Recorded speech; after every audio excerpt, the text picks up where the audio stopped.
ফেলে দেওয়া জিনিসগুলোই কখনো কখনো অনেক মূল্যবান হয়ে যায়। নমস্কার, আমি সানোভা। আমার আরও একটি ভিডিওতে তোমাদের সকলকে জানাই অনেক স্বাগত। আজ তোমাদের মোস্ট রিকোয়েস্টেড একটি কাজের ডিটেল লং ভিডিও নিয়ে চলে এলাম। বিয়ের মরশুমে করা আমার এই কাজটিতে তোমরা অনেক অনেক ভালোবাসা দিয়েছো। চলো তাহলে এবার কাজের কথায় আসি।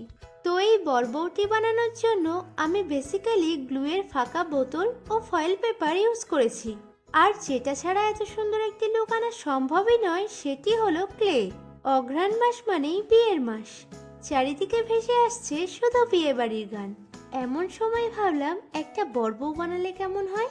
ভাবা মাত্রই বাড়িতে থাকা কিছু গ্লুয়ের বোতল চোখে পড়ায় সেগুলোকে কাজে লাগিয়েই শুরু করি বরবউ বানানো।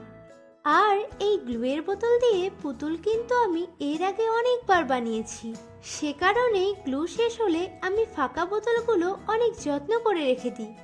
এতে আমরা এগুলো প্লাস্টিক রিউজের পাশাপাশি সুন্দর রুম ডেকোরের কাজেও ব্যবহার করতে পারি।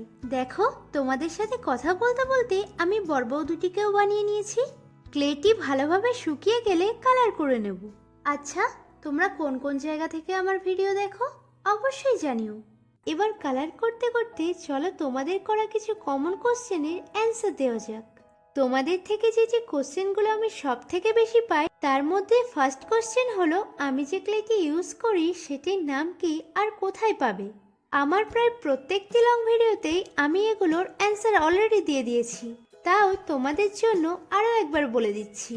তো আমি যে ক্লেটি ইউজ করি এটি হলো মোল্ডেড ক্লে, যেটি আমি বুক শপ থেকে পারচেস করি।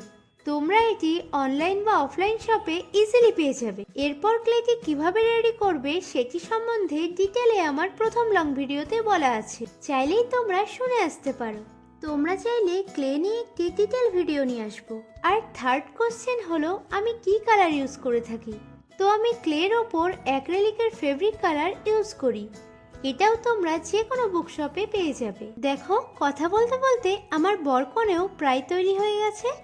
বাঙালি বিয়ে মানেই লাল বেনারসি ধুতি, পাঞ্জাবি, কপালে চন্দন, কলকা আর শোলার মুকুট টোপর, যেটা ছাড়া তো বাঙালি বিয়ে ভাবাই যায় না। এছাড়াও কনের হাতে থাকবে গাছকৌটো আর বরের হাতে থাকবে দর্পণ। ঠিক সেই মতোই আমিও আমার মিষ্টি বরকনেকে সাজিয়ে নিয়েছি।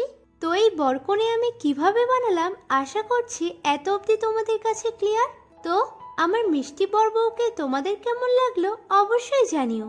ভিডিওটি ভালো লাগলে like, comment, share and subscribe করে দিও। আর আর্ট রিলেটেড কোনো কোশ্চেন থাকলে আমাকে জানাতে একদম ভুলো না। আজ তবে এতটাই, দেখা হচ্ছে নতুন একটি ভিডিওতে। সবাই খুব ভালো থেকো।